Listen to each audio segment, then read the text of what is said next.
მოგესალმებით, ძვირფასო მეგობრებო. ჩვენ ვაგრძელებთ აფხაზეთის საინფორმაციო ანალიტიკური ცენტრის მედია პროექტს სოხუმური ბრეხალოვკა.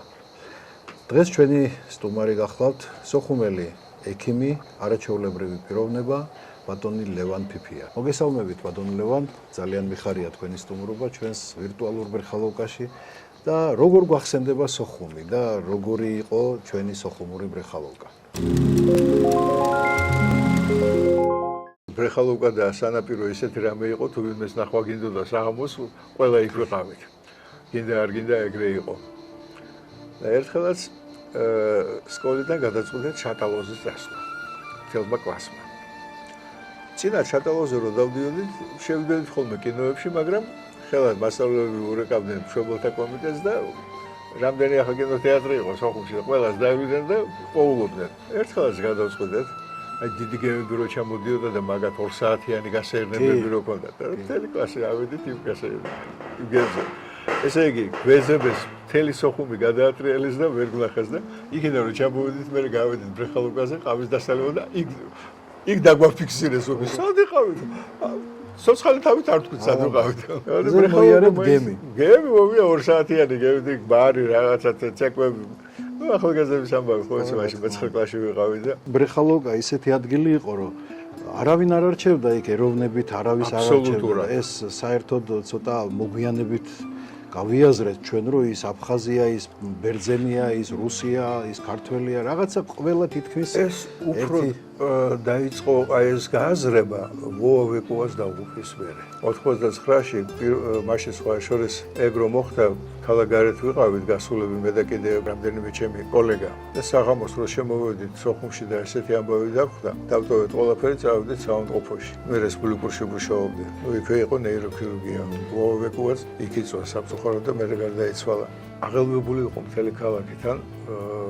სადღაც უსუსურობის გზნობაც ჰქონდა, იმიტომ რომ ამას დაახლოებით ერთი თვით ადრე ყველა მონადირეს უმაღლესი საბჭოს ბრძანებით იარაღი ჩამოგვართვის შესანახად. ასე ვთქვათ. და ეს ოფიციალურად გაფორმებული ოფიციალურად ვისაც ჰქონდა გაფორმებული საანდრო იარაღი, ყველას ჩამოგვართვის. მათ შორის აფხაზებსაც სხვა შორის სოხუმში, იმიტომ რომ ესეთი პერიოდი იყო, რომ მაგ დროსთვის აფხაზებთან ერთად დავდიოდით საანდროდ. არაფერს არ ვიყოფდით. ერთად მუშაობდით, ერთად ცხოვრობდით. სასტუმრო აფხაზეთის უკანა ეზოში იყო პატარა ღია რესტორანი ელბრუსი. შუაში შადრევანი იყო, გარშემო მაგიდები და ყოველთვის იქ უკრავდნენ ჯაზი. ძალიან მიყვარდა აი ყოფნა ხოლმე ბიჭებთან ერთად შევიდოდით, იმიტომ რომ ჯაზი ისე კარგად უკრავდა, ჯერ ერთი ნაზად უკრავდა, ლაპარაკის ხმას არ ახშობდა. აი საურთიერთოდ ბრწყინვალე ადგილი იყო. კარგად იყო დაბალანსებული. კი, ნამდვილად კარგად იყო ყველაფერი და სასიამოვნო იყო. სასიამოვნო.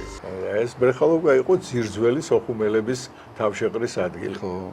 ასევე იყო პინგვინი, ცნობილი პინგვინი, ეს ცოტა მოგვიანებით და უფრო სტუდენტური კაფე. ხო, ეს უფრო ახალგაზრდული იყო. ახალგაზრდები ხომ მივდიოდით, მაგრამ ისეთი ხსოვანი ხალხი ხდებოდა, რომ იქ რაც არ უნდა ყალთაბანდი ყოფილიყავი.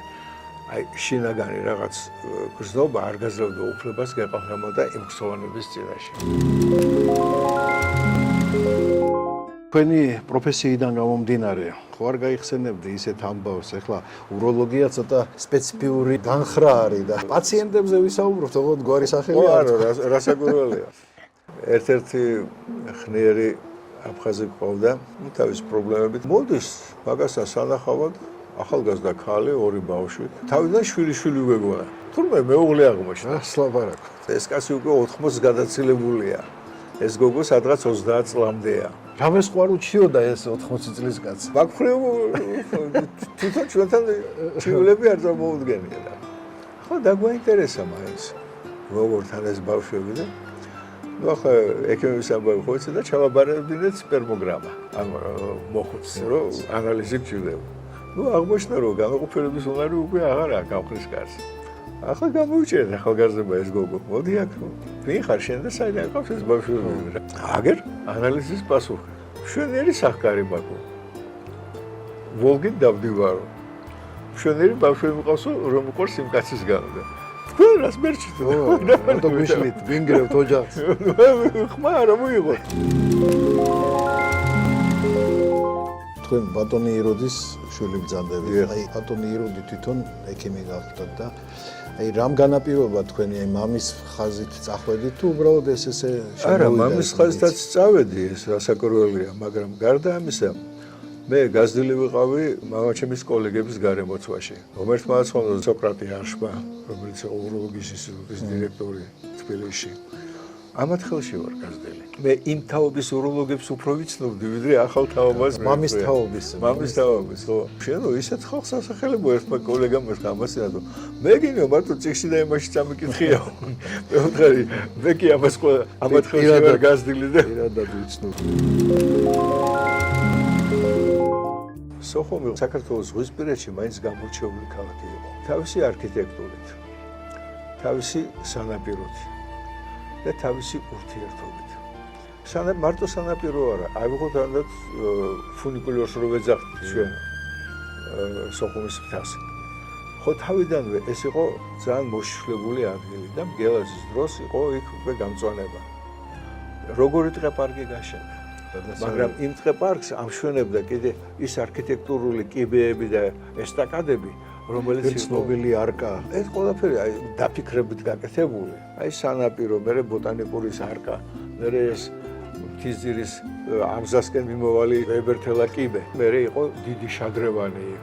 სოხუმის ძველი შენობები რო იყო, ყველა არის რაღაც არქიტექტურული ქმნილება. მაგალითად ჯამბასახელობის თეატრი რო ავიღოთ ჩვენ, მაშინ ერთად იყო ქართული რუსული და აფხაზური თეატრის შენობა და ის მაგათი შადრევნები, გრიფონები, ეს ხო ერთ-ერთი საყვარელი ადგილი იყო. თავისი თეატრის კარების როგორ კარგად ერწყმოდა შადრევნებს და იმის უკან პატარა ჩაღრმავებულ ადგილებს. მე ახლანდელ ჩემს სოხუმელებს ვეთყოდი ასეთ რამეს. მოდი ყველამ თავის გულში ჩაიხედეთ და დაფიქრდით რა გაკლიათ.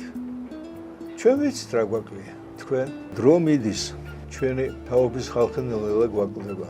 უნდა ვეცადოთ, რომ რაღაცნაირად ეს ურთიერთობა მაინც აღდგეს. ურთიერთობა ხალხს შორის. როგორ წარმოგიდგენია სოხუმში შესვლა? მე მგონი